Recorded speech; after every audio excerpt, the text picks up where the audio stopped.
First of all, today's webinar is connected with the recent announcement about the end of life of data center in 2029 and how to avoid the traps you can find by sticking to this date. We will be speaking a little bit about our experience and how we think about the situation. What do we think? How to prepare for it? So at the beginning, let's start with the short intro. We are Divinity, we are solution partner, the Platinum one, also the Platinum Marketplace partner, which means we are not only providing services. Yes, Krzysztof, I still see this. There is a little bit of change in the presentation. It's rather connected with the flow, not with the whole content. So getting back to who we are, the short introduction, Atlassian solution partner, marketplace vendors. We are selling licenses, providing services, and also producing other marketplace apps. More than 300 people on board and doing migration all the time.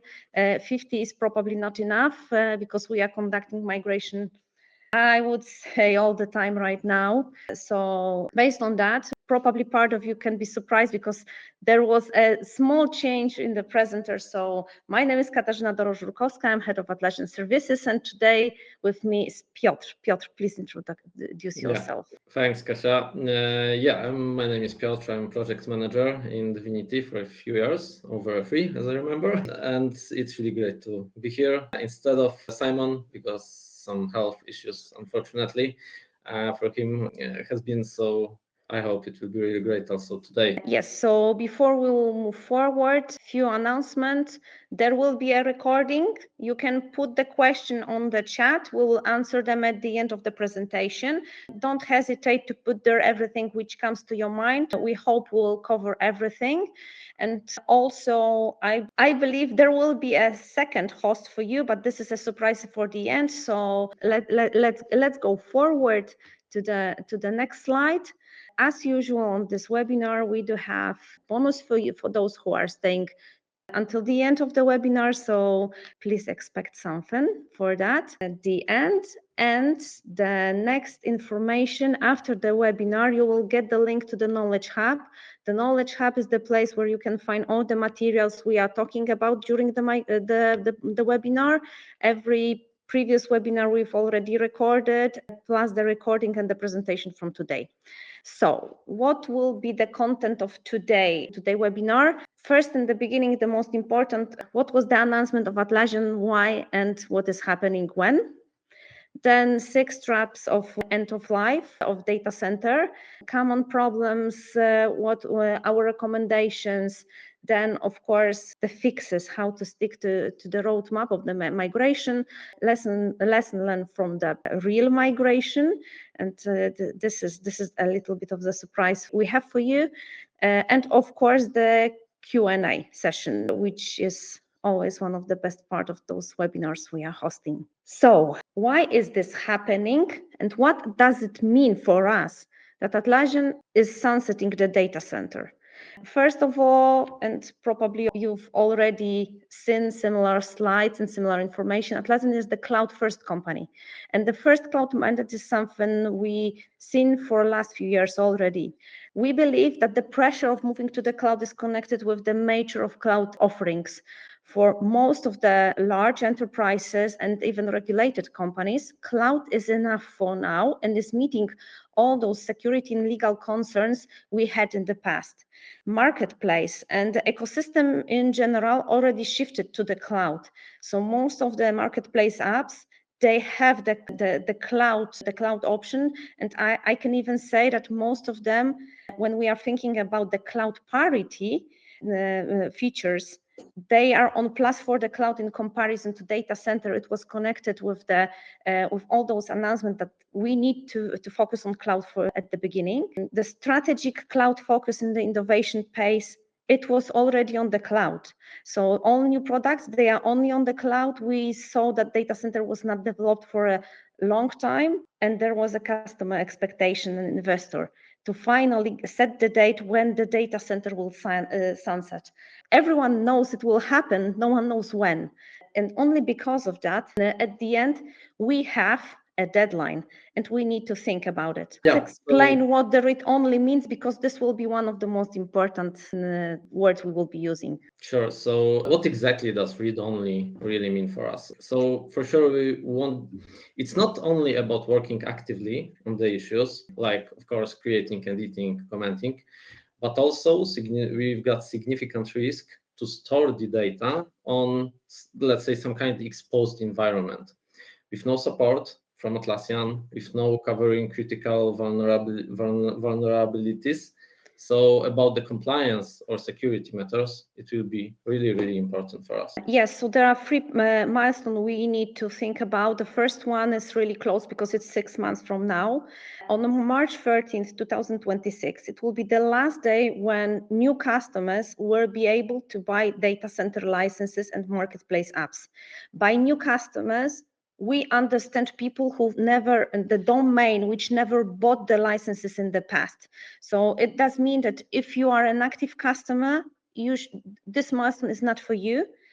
You will be still able to buy data center license for next few years. Still, you have in mind that there will be a next deadline for you, and you need to be prepared for that. Yeah, 2 years later, at the end of March 2028, that will be the last chance to secure the proper level of licenses on the data center instance. Also, which is important, at this point, with hot ideas from the test migrations and cloud discovery, it's easy to start user trainings and migration itself, of course. Yes, and the final deadline or the final shutdown, March 2029. This is the moment when all the DC license will go into read-only mode. It does mean that on this date, you can't be on data center. Otherwise, your organization will be influenced by not having operating tool. It does mean that you have 3.5 years to move to the cloud or somewhere else. We do understand that maybe the cloud offering is not for everyone, but looking at the past and where our customers are right now, cloud is the offering for most of the companies already. Let's move forward to the framework. We know, all of us know, that each instance can be really different, but still we have to be strict to a few points, important points, during planning the migration. It's necessary to avoid risk for operational and formal matters. Some of these points will be really easy and quick solved, but some of them maybe will bring new questions or doubts to analyze for you for the future. But with such a framework, it should be much easier to make the migration success. So why we should act now? We have 3.5 years. It looks like it's plenty of time. But at the beginning, let's stick to the data. This is a McKinsey study, which is in general connected with the migration to the cloud, not only in Atlassian ecosystem, but based on this study, we can say that there is huge change, that the planned budget for the project will be not enough. So if 75% of migration to cloud projects are over the budget, you need to think that you need more time, because if you are thinking about proper planning and proper estimation of the cost you need to have, and then allocating the budgets or the approvals, it's taking time. So if you want to be on plan, then or you need to plan the budget higher than you predicted, or you will be behind the schedule. And also based on the same study, there is a risk of being behind the schedule in such projects. 38% of similar projects were behind the schedule, and by looking at our portfolio of the migration, it can happen, and it's unpredictable sometimes. So let's plan in advance to be sure you will meet the deadlines properly, and you will not have a problem, because 2029, it's not so far away. This is another source of 5 different studies, and there is a huge risk of failure during the cloud migration. By failure, we not only mean the rollback, getting back to the previous tool, or postponing everything, but also being behind the schedule, being over the budget, which always create the risk that we will need more time But there will be a moment when we will not be having more time and we will not be able to postpone the production migration or finding other tool. So let's move to the traps we see. The first one is ignoring phase out timelines. Timeline is especially for you and your role. So let's move forward. Sure. And on the next slide, you can see the examples, timelines of the migrations to cloud. And you can see that it could be really, really different, from a few weeks to over a year, depending on the various factors, like custom solutions, plugins which need communication with vendors, or just messy background are well-known blockers for us, of course, but not only the technical ones. Also, we need to remember about Teams cooperation in the organization. During the upgrade to cloud, especially the well-deserved instances, the amount of new stories, ideas, or just new requirements from the teams can create quite massive backlog.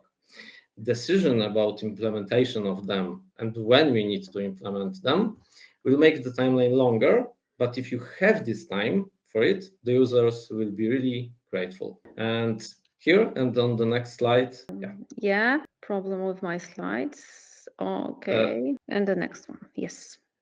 Yeah, the next one, exactly. Here you can see the size of the instance and the mass. And as you can see here, this timeline are really, really different. Yes, the size of the instance of the company and how it is used, it's always influencing the timeline. So let's deconstruct the illusion that 18 months for a big project is enough. So first of all, we should divide the project into the phases. And the first one is the most important, because we need to think about the strategy, we need to do the discovery, so that we need to find the foundation for the project.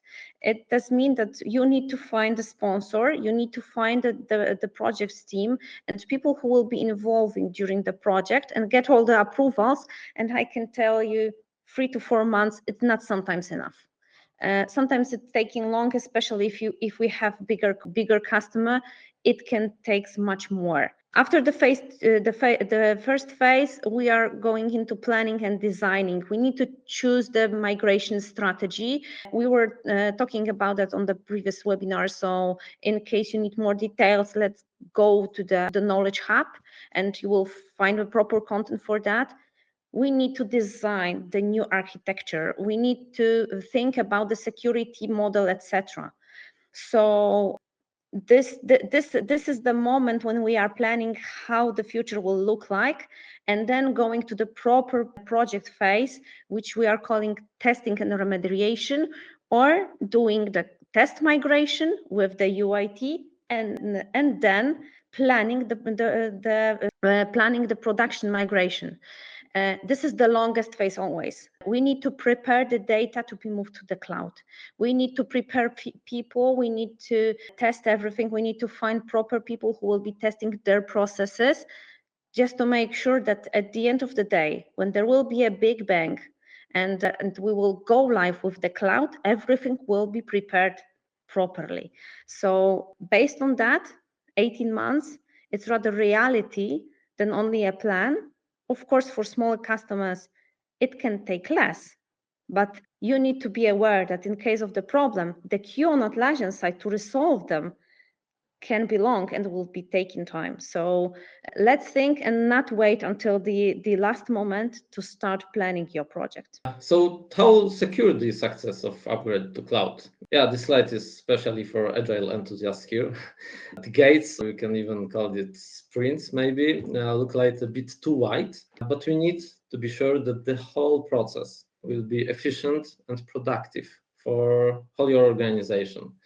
It's really important here. So now we can move to the second trap, a little bit my favorite, which is called the iceberg effect. So many times we are shocked how the backend can be complicated, yet the front end looks so simple. The risks which we have to analyze is to review whole part of this iceberg beneath the water.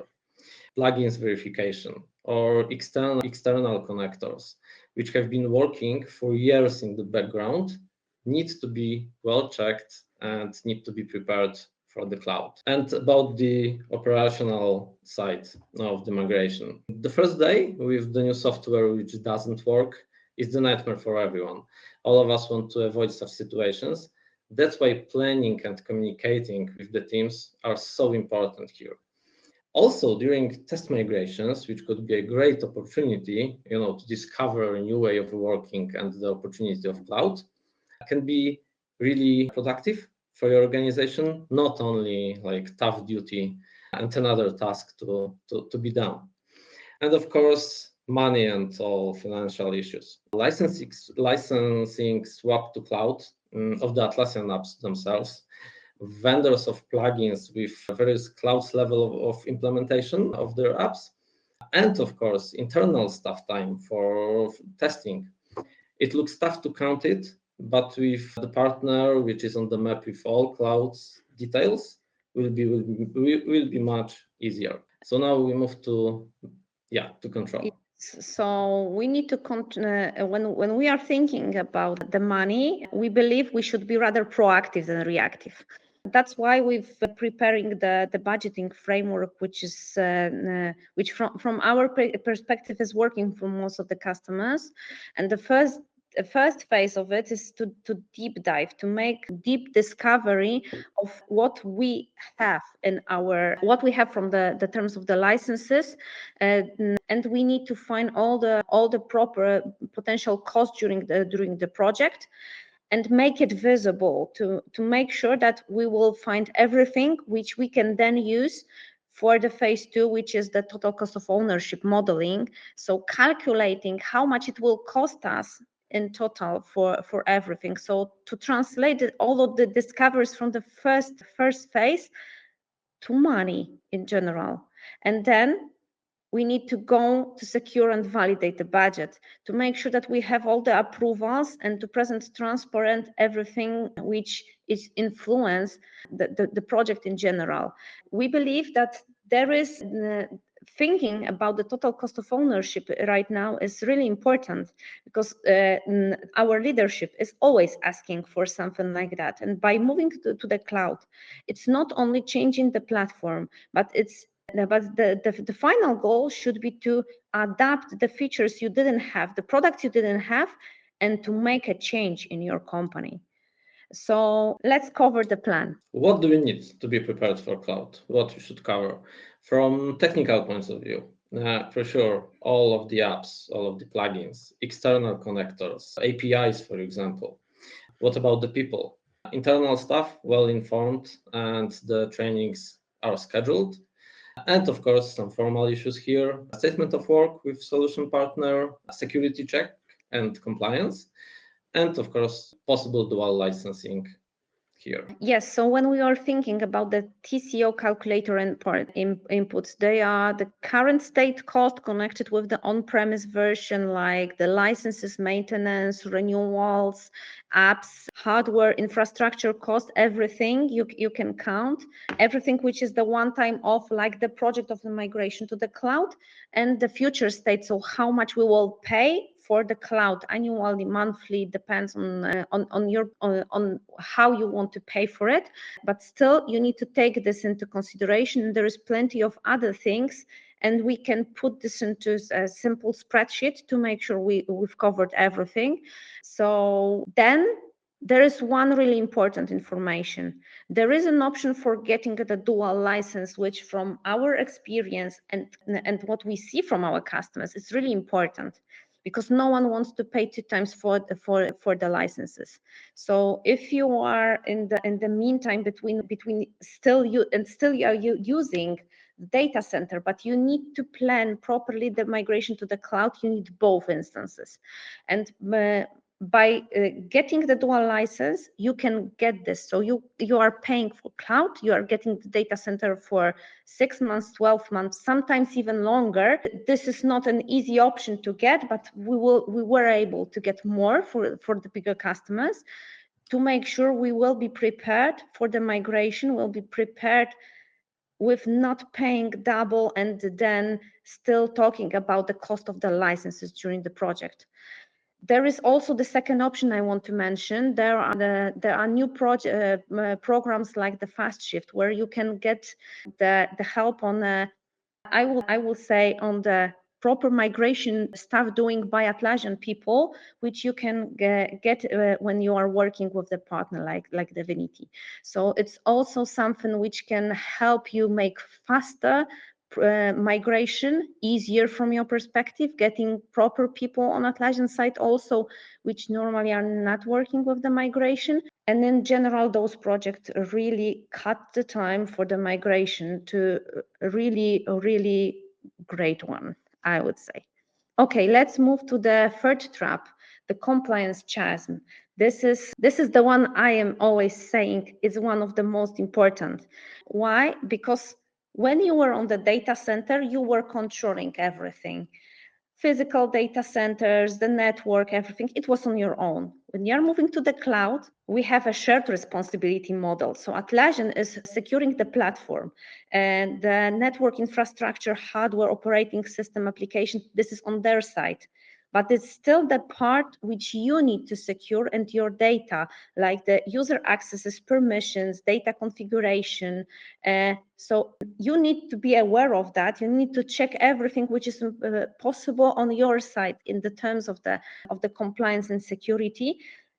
And you need to think about this at the beginning of the project. Especially in case of complex needs in the compliance matters. It's really important to start the works here as soon as possible. So after some kind of assessment of exact your needs, we will be able to check them, for example, on public access Atlassian Trust Center. Firstly, we will be able to analyze what kind of solution do we need to prepare with the legal or security team, for example. And we've got great tools here and many possibilities like Sandbox, testing instance on the cloud. Kasia, can you Yes. the next slide? Thanks. With these tools, we can check all of your needs about the compliance or security, like on the production system. We can set up there some kind of dummy data, and after that, we will be really sure that we are in the right place. Of course, during these checks, we can also test, for example, SSO logging about the security point of view. Now we move to the trap number 4, which is called the ecosystem gamble. Like from the backend point of view, the experienced instances can be like system of communicating vessels. And there is no chance, trust me, that in your organization is one man who knows about Jira or Confluence really everything. Like, I mean, really everything. We've got so many possible connections. For example, script is defining the special custom field. This field is used by a great plugin during, for example, visualizations of our work. But the questions are, if the scripts will act on the cloud in the same way, the version of this plugin on the cloud has the same module maybe as on the data center, or even there is a cloud version of this plugin. So many questions here, we need to all remember about them. Plugins variety, so many vendors with quite a different approach to help during migrations. We need to also ask ourselves, maybe native solutions will be enough for us on the cloud. Here we've got many differences between data center and cloud. And of course, all of custom scripts, API connections, external connectors and connections need to be well reviewed and checked before the cloud migration. How we can achieve that? We've got really great tool, CMA, which is Cloud Migration Assistant. Is a really great tool for some kind of first report. It will be really quick and comprehensive. As you can see, the rule of 4 R's, all possibilities are on the board. You can imagine that it can be really tough, but with the proper knowledge and especially experience, such decisions can be really easygoing and really easy to move forward. It's really great to see sometimes really shocked stakeholders after a quick decision on potentially bold and important issues. But after that, we can see that the great outcome for the users on the cloud instance is well reserved here. So now number 5. The lone wolf migration seems really scary, but we've been there, and I would say we don't want to be there with our customers anymore. So migration to the cloud is not only the IT project. And by saying that, yes, IT is really needed during the project, but we need to have also the business people involved during the project, because they know how they are using the tool, what kind of the processes, and why they are constructing in the way they are working today. So we need them, especially to make sure that the cloud will still be meeting their needs. Otherwise, there are plenty other problems we will find during the project. So the consequence of making the migration on the IT project is like the ghost adoption. So it's general about that. We can move to the cloud, the tool will be working, but no one will be able to use it because it's not meeting their needs. So the ROI is 0. And we don't want to be there, because this is just doing the work for doing the work without meeting the goal we wanted to have, the Frankenstein configuration. Migration is the great moment for rethink what we've done in the past and how we want to do this right now to make sure it will be working, and it will be much easier than in the past. The orphaned data and apps.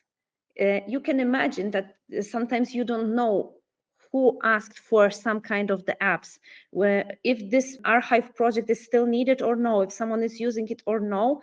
We need to make sure we know people who are the owner of each part of the instance, to make sure that we will not lose something during the migration, or we will migrate properly. And the 4th one, the culture of mistrust. If the business people don't know what is going on, if they are not sure they will get what they want, at the end, they will lose the trust in IT.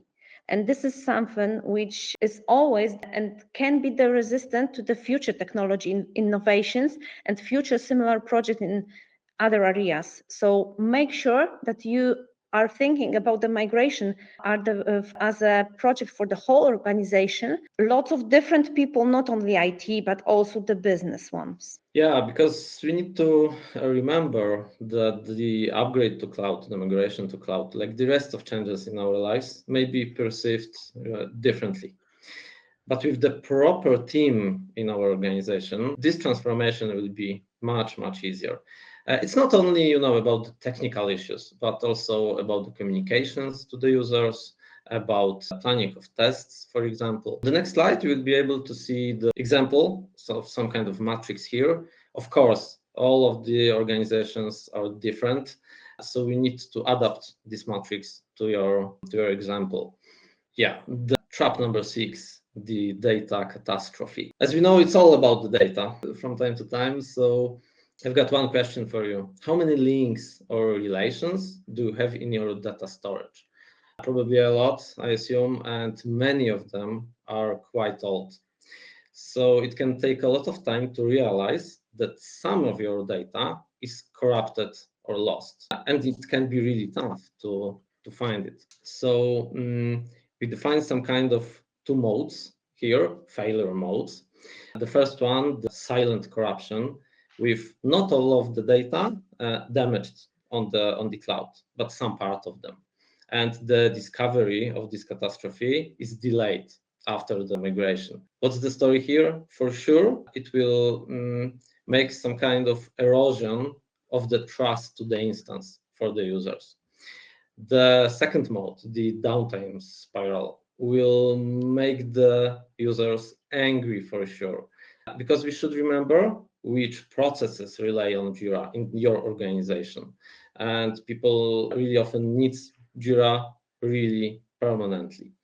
Both modes will have a great impact on the whole organization, and it's really tough to recover from such situation. But how we can avoid the data catastrophe? Of course, we need to be prepared. The data is well organized. Performing the backup is well tested and it's really quick. That's we're sure about it. It's great to be some kind of QA master here for this migration, of course, for this process. The whole outcome of the migration is tested on the sandbox firstly. All the necessary remarks and checked are done. Timeline of the migration is set. After that, we can go live. Now I want to welcome our special guests. Łukasz is with us. Łukasz is from the great team from the Huge Games. We're just after a successful migration to Clarity a few weeks ago. This process was really interesting. The phased migration, a few special stories and a few tough decisions, I think, which we've made, and Łukasz with the team from Huge Games made. Łukasz, the stage is yours. Yeah, thank you, Piotr. Hello, everyone. Yeah, as you said, spoiler alert, we nailed it. It was hell of a ride, but frankly speaking, when we were starting, nobody believed that it will end in a successful way. But believe me, now, 3 weeks after everything was done, we are really surprised in a good way. What happened? What was our goal? From the beginning of September, everyone in our company switched from DC to the cloud instance of Jira, and we did it. It was successful. Maybe to give you some background, what happened and what was the milestones. We already had something because in the previous year we were migrating Confluence from DC to cloud. So we already had the whole security package like Atlassian Guard, authentication policies, etc. So it was a bit easier for us. But Jira was still like Pandora box for us. What we had was approximately 200 projects there. And frankly speaking, for at least half, we had no idea what that is and what we should do with it, right? So you can imagine that at the first thought, we were thinking, okay, let's take everything as it is and move it to the cloud.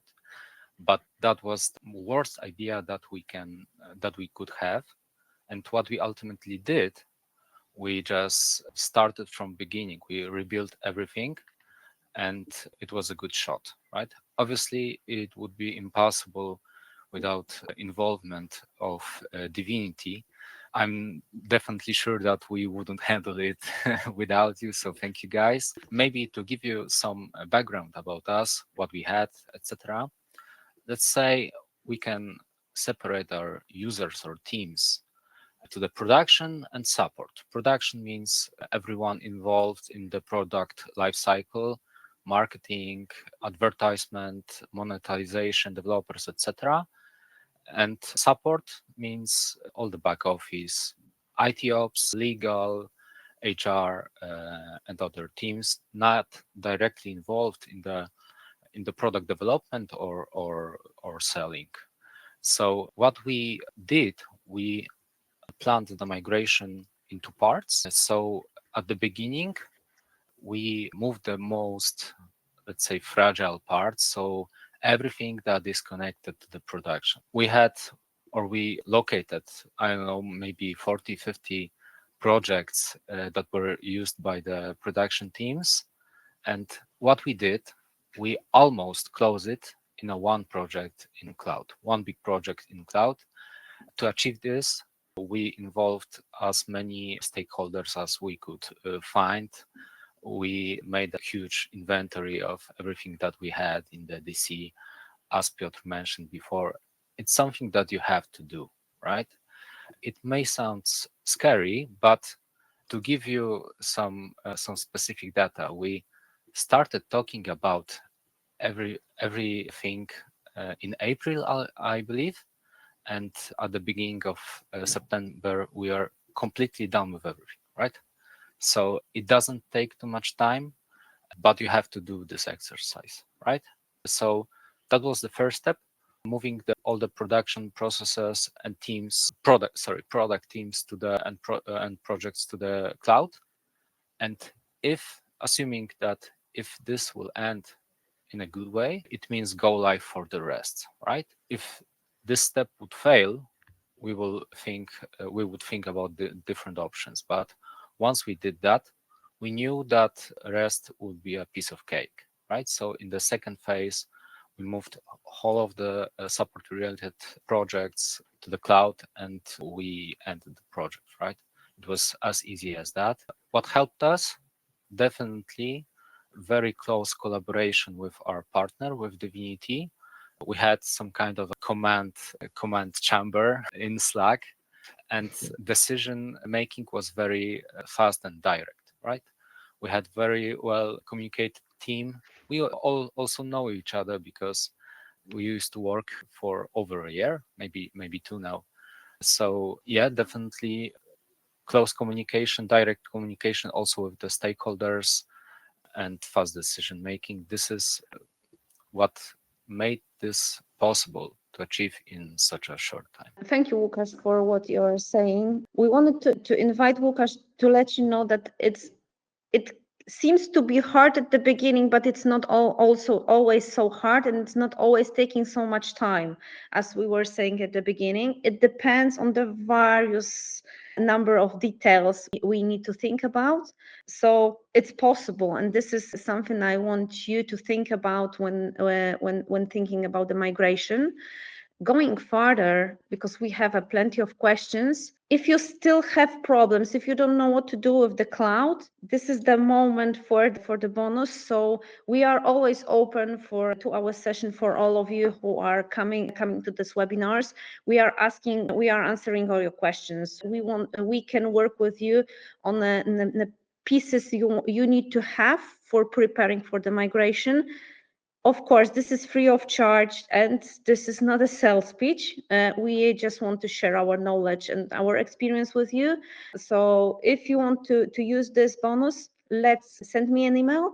I am more than happy to give you our time to answer all of them, those questions. And let's get back to the Knowledge Hub. I know we are saying this for a second or a third time already, but guys, we were already doing the webinars, how to prepare for the migration, how the migration project looks like. You can get back to the knowledge, you can look at it, and maybe this will make the planning on your side easier, especially in terms of the risk and everything you need to think about during the project. So everything is available for you. You will get the link just after we will end the webinar. Let's move to the Q&A session. We've already see there's a lot of questions. So let's start with the first one. Are all Atlassian DC applications end of support, Bitbucket as well? Yes, Atlassian announced that Bitbucket is also sunsetting. Since beginning of next year, there will be a dual license for Bitbucket. So let's work closely. We are waiting for more details still, but you should be able to have both cloud and data center version of Bitbucket and start to planning if Bitbucket Cloud is for you. We know that for most of the customers, this decision is harder than with other applications. So the fastest you will prepare and check the Bitbucket Cloud, the better for you. The next question. Do you have plans to create a local cloud in Turkey? Due to the different regulations, and internal cloud option doesn't seem feasible. This will affect many customers in Turkey. So first of all, we are Divinity, we are not Atlassian, so I cannot speak about the Atlassian plans for the local cloud hostings. We know that Atlassian is thinking about at least few different countries already, and by saying this, I can tell that we were speaking about the Polish data center already, so maybe Turkey is also in the plan. I would advise to reach out to Enterprise Advocate or Account Director. They are changing the names recently on Atlassian side, who are working with you, and then it will be much easier to get the proper information. Okay, what is the deadline for buying new apps not yet licensed for existing data center customer, Jira license and other apps? Do you want to take this one? Yeah, sure. I mean, buying new apps is not yet licensed. Is the March of 2026. But if we have All an of the new existing, apps. but we have an existing customer, so this should be a deadline for 2028. Only the new customers cannot buy anything. Yeah, sure. Yeah, in 6 months from Sorry. now. So 2.5 years still for you. But on the other hand, I believe we need to say this openly. Thinking about buying new license is the next complicator for the migration if it will be happening. So let's think about if we really need this app right now, or start with the migration and then doing the new things. What instance example are in the migration timeline? And can I know the size, item criteria by the number of licenses in the migration timeline? Yeah, it was divided with the number of licenses, so you'll be able to review it later, let's say offline. But still, the size of the instance, I would say, it's not only about the number of users, because we saw the instances with not so many users in there, but with really complicated infrastructure, complicated plugins, scripts, and so on. So it's not only the one criteria, I would say, the number of the users here. Yes, exactly. What are the data residency options due to regulations in different countries? So there is a plenty of options already. Of course, in Europe, you can find always the location pinned to the UA data center in Frankfurt. I know that there are specific country regulation, like in Switzerland, which need to have all the data in the Switzerland. So by saying this, we need to see exactly which country you are thinking about, what are your needs, and we can always help with talking to Atlassian people if you cannot find the proper ones working with you already. Okay, moving back to the next one. 100% discount on marketplace plugins also. I believe this is connected with the dual license part. So in general, marketplace vendors also offer dual licensing. Sometimes it happens that we need to contact every vendor separately, so it's taking a lot of time, but we know it's possible. So still, you need to think about this as a one thing to be checked. Which apps you are using, and contact the vendor directly, or with our help. Sometimes even Atlassian is helping with that. So it's also always connected with the renewal of the data center, or buying then the dual license, which is cloud in general with the option for data center. We heard from our certified partner that Atlassian is trying to force a short dual licensing bridge, reduced to 6 months maximum. Are you aware of that? It's a hard question, because I don't know, to be honest, what the partner is, on which territory is she working. So for us, 6 months is a standard. For smaller customers, 12 months is, I would say, possible without any problem for bigger ones, sometimes even longer. Depends on the size of the licenses, because Atlassian is connected this directly to this.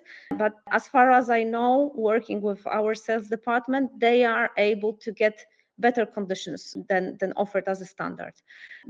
So I would say it's always something which we at least can try to negotiate with Atlassian people. Are Atlassian apps also offering a dual license bridge? And yes, we've already answered this question. This is possible. Sometimes it's automatic, sometimes you need to contact the vendor directly. Will data center keep on increasing by 2029 so that we can build better budgets? Some questions for cloud offers. We don't know for sure. I shouldn't answer this question because I don't know in general. We believe that after the last data center increase in February, there is a chance it will be next one still. Until the end of the data center life, Atlassian is doing some changes in the data center in the terms of the bug fixing, security. So it's still a chance that data center pricing will increase.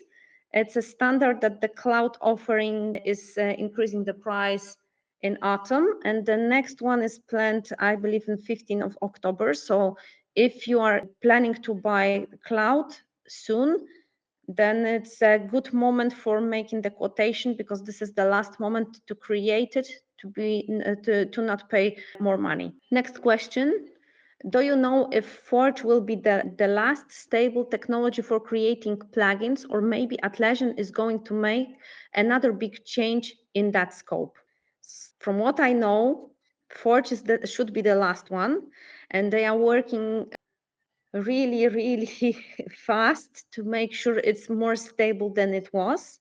But still, this is a little bit far away from the business as usual we are doing, and it's rather connected with the marketplace part.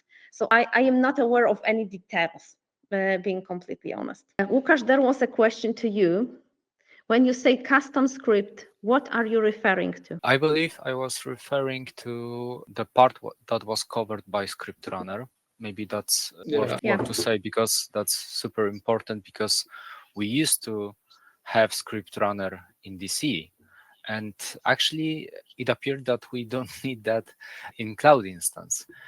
So imagine the cost reduction, right? Most of the scripts that were running or triggered by Script Runner are now covered with Jira automations. Obviously, not 100%. We also do some API connections. We have tools for that, but it wasn't a problem for us to build it. Believe me, it wasn't a huge part of the cake to cover with something that we have to build manually, right? So vast majority is covered by Jira automation now. Yeah, mostly there was post functions, conditions, and validators. Most of them from this big number 130, as I remember, but there were also listeners, fields, behaviors, a few behaviors. There were also, so I would say almost full scope of possibilities here.